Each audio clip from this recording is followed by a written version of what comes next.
پیغمبر معراج پہ سبحان الذی اسری بعبدہ لیلا من المسجد الحرام الی المسجد الاقصی الذی بارکنا حولہ لنریہ من آیاتنا، سورہ بنی اسرائیل 15واں پارہ پہلی آیت۔ اللہ کہہ رہا ہے بابرکت ہے وہ اللہ جو راتوں رات اپنے عبد کو لے گیا۔ ذرا یہاں پہ اس پاس میں نہیں پڑھنا چاہتا، وہ کہتے ہیں کہ وہ روحانی معراج تھی، ہے نا؟ وہ پیغمبر نے خواب دیکھا تھا، ورنہ یہ کیسے ہو سکتا ہے اتنے ٹائم میں یہاں سے مکے سے فلسطین جائیں، وہاں سے آسمانوں کی طرف جائیں، 7 آسمان کراس کر جائیں، چوتھے آسمان پہ نبیوں سے ملاقات بھی ہو جائے، انہیں نماز بھی پڑھا لیں، سوال و جواب بھی ہو جائے، پھر 7ویں آسمان سے آگے قاب قوسین و ادنیٰ کی منزل پہ چلے جائیں، جنت کی سیر بھی کریں، جہنم کا نظارہ بھی کریں، ادھر واپس بھی آ جائیں، کنڈی ہلتی رہے، پانی چلتا رہے، بستر گرم رہے، یہ کیسے ہو سکتا ہے؟ یہ خواب تھا۔ بھائی اللہ کہہ دیتا میں خواب میں لے گیا تھا،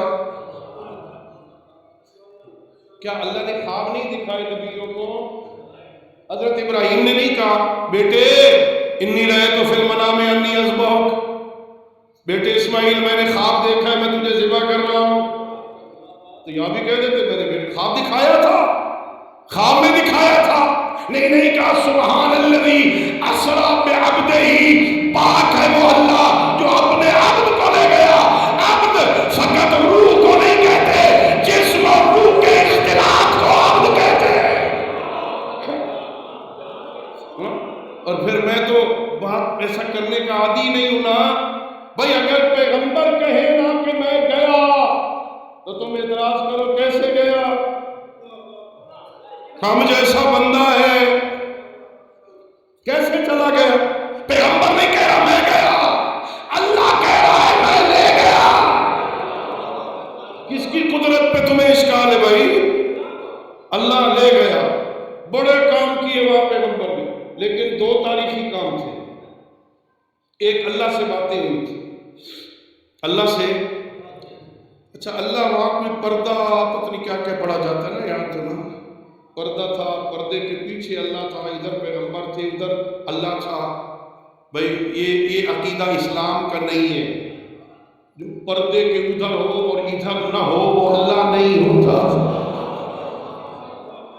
اللہ پردوں کے پیچھے، ہاں ہمارا عقیدہ یہ اللہ جسم نہیں رکھتا، اللہ جسم نہیں رکھتا، اللہ کہیں بیٹھتا اٹھتا نہیں ہے، جو بیٹھے اٹھے وہ اللہ نہیں ہوتا۔ اللہ قدرت کا نام ہے، اللہ کے علم کا نام ہے، اللہ حیات ابدی کا نام ہے۔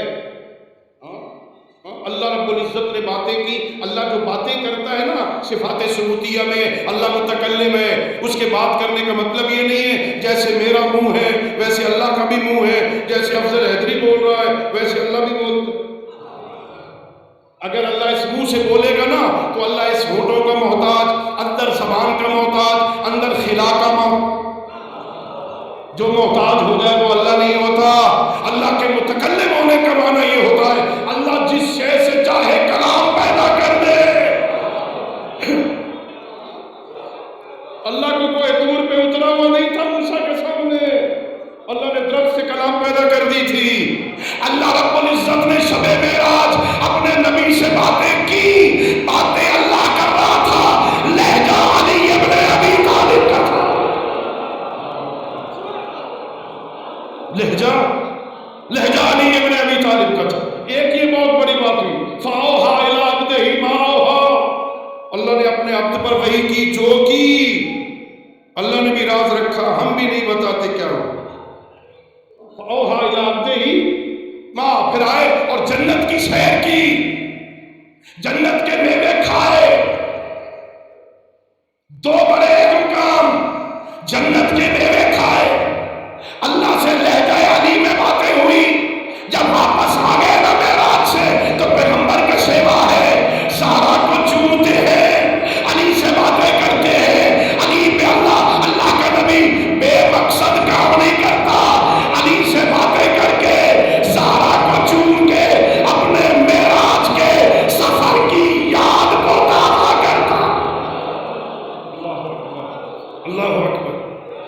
پیغمبر فرماتے ہیں جب میں چاہوں، جب مجھے شوق پیدا ہوتا ہے نا کہ میں جنت کے میووں کو سونگھوں، میں زہرا کو چوما کرتا ہوں۔ اللہ اکبر، زہرا کے بدن سے جنت کے میووں کی خوشبو آتی ہے۔ کیا عظمت ہے زہرا کی، اللہ نے کیا عظمت عطا فرمائی اس لیے، طاہرہ ہے، مطہرہ ہے، عفیفہ ہے، پاک دامن